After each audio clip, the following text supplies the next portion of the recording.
Exemple de la pile nickel-argent, je vous laisse lire la question et vous faites votre petit travail tranquillement, à tête reposée. Il est temps de mettre pause sur votre vidéo. On sait que le nickel est oxydé, c'est une information précieuse que j'aimerais que vous gardiez en mémoire. Donc si le nickel est oxydé, on le voit d'ailleurs, eh bien il va perdre des électrons. Et ces électrons vont partir de la plaque moins. Vous savez que le courant va de la plaque plus vers la plaque moins, mais que le sens des électrons, c'est de la plaque moins vers la plaque plus. Donc ces électrons s'en vont. Ça veut dire qu'ils sont fournis par le nickel.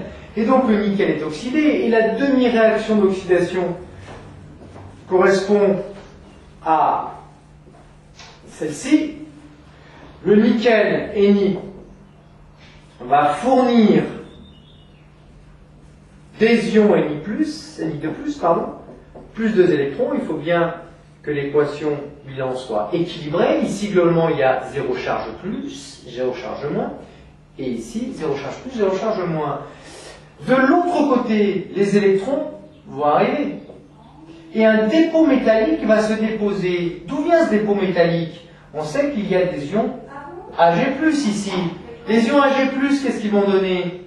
Une demi-réaction de réduction. Je vous rappelle que la réduction, c'est un gain d'électrons. Donc les ions argent Ag+, gagnent chacun un électron pour donner un atome d'argent qui va se déposer petit à petit sur cette plaque. Bien, il faut évidemment équilibrer cette réaction. 2 électrons vont être fournis ici, captés donc par 2 ions argent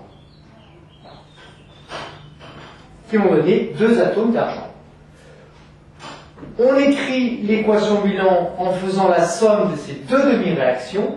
Ni plus 2 Ag+ vont donner Ni de plus 2 Ag. Bien, alors vous avez sans doute remarqué que dans la vidéo, j'ai mis un signe égal. Bon, maintenant, ça a plus court. Quand on écrit une réaction redox de fonctionnement d'une pile, on écrit les réactifs à gauche, évidemment, les produits à droite, et on met une petite flèche. Hein. Voilà, c'est dans le nouveau programme de première S.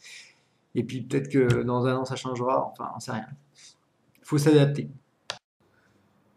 Pour compléter cette petite résolution d'exercice, il ne faut pas oublier que la cathode est le siège d'une réaction de réduction.